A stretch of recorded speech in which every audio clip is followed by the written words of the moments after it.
the allies, at least allies, will not cooperate with BJP's communal agenda if they want to secure their secular position.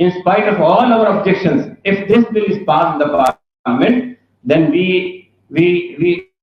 make it clear that we will not support it.